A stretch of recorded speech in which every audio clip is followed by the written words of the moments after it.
there's this battle as we are becoming who He calls us to be, as we are becoming, above all, we are becoming more like the Lord. There's this battle of not being enough, not having enough. And I say enough is enough of those lies. Enough is enough of the things that the enemy brings to keep people bound, to keep people defeated, because there is so much freedom in understanding and believing that Christ is enough. Not only is enough, but He's more than enough. That the Lord, He is our sufficiency.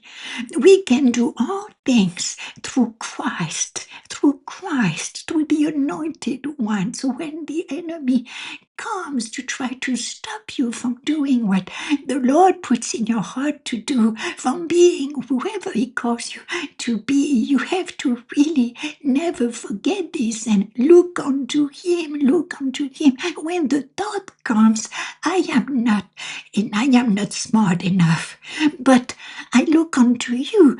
I have the mind of Christ. You are my wisdom. You are the one that will tell me what to do, how to do it. I don't know how, but I believe that you do. When you feel that maybe you're not as wise as you should be, or you're not as patient as you should be, or you're not as loving as you should be, you look unto Him, because your sufficiency is from Him, is who He is. The precious Holy Spirit, the fruit of the Holy Spirit in you will flow. When you do that shift, it helps you take that step. It helps you take that step. When you are battled in your mind with your spirit, with the spirit of fear, for example, and the spirit of fear tells you you're not going to make it and you're not going to survive, and all these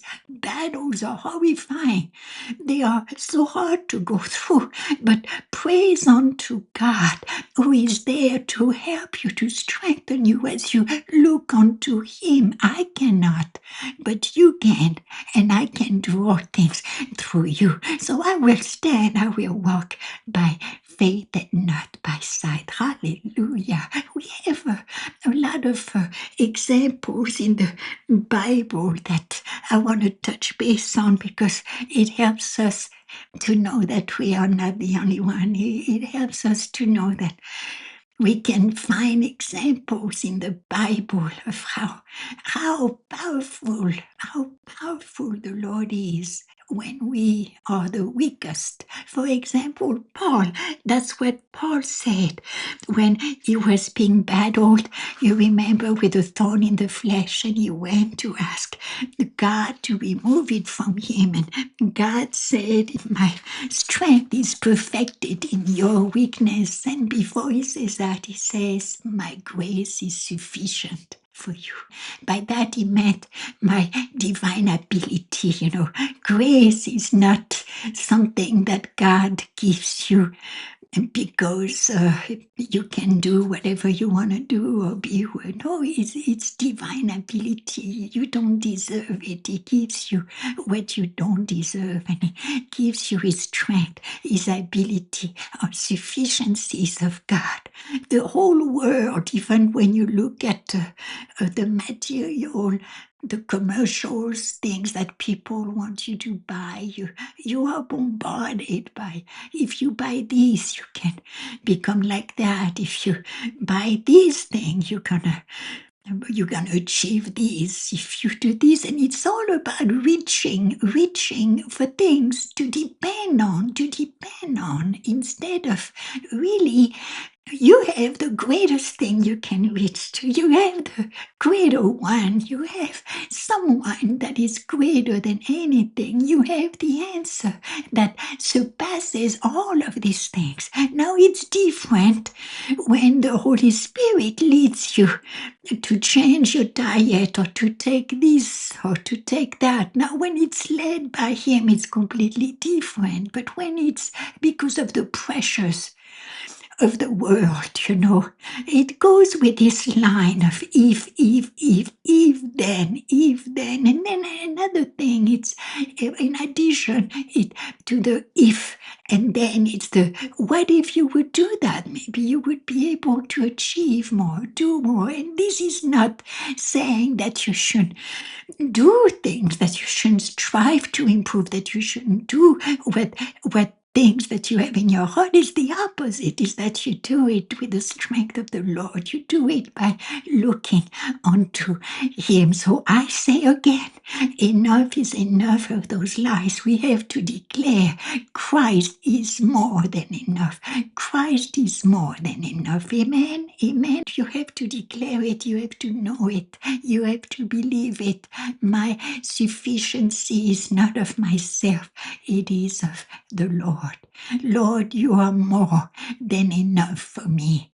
Think of all the times that you didn't have enough provisions, material provisions. You couldn't pay the rent. You couldn't see how you were going to make ends meet. And the Lord provided. Did He provide because you were all sufficient? No. Did He make a way because you could figure out the way? No. Did He provide because you were perfect suddenly and you were getting everything right? No. He did it because of who He is. He did it because He cares for you. He did it because He's your provider. And He's the same. He's always the same. Yesterday, today, and forever. Amen. When God told Moses to go see Pharaoh, you remember Moses said that he couldn't speak. He couldn't speak. God said, I am with your mouth. He was telling Moses, I'm not asking you to be a perfect way or to have the perfect mouth. I'm telling you, I'm not saying how great is your mouth. I'm going to use it if it's great enough. I am telling you what I'm going to lead you to do, and you're going to have to believe I am the I am. He tells him, that's the way you're going to answer when Pharaoh asks you, well, who sends you? It has nothing to do with you. It's still I am the I am. It's still our sufficiency is from Him. I am is with us. I am that you might have life and have it more abundantly. It is I, do not be afraid. I am. And the Lord is with you. We have to truly keep looking unto Him, keep looking on His ability, keep looking on what only He can do.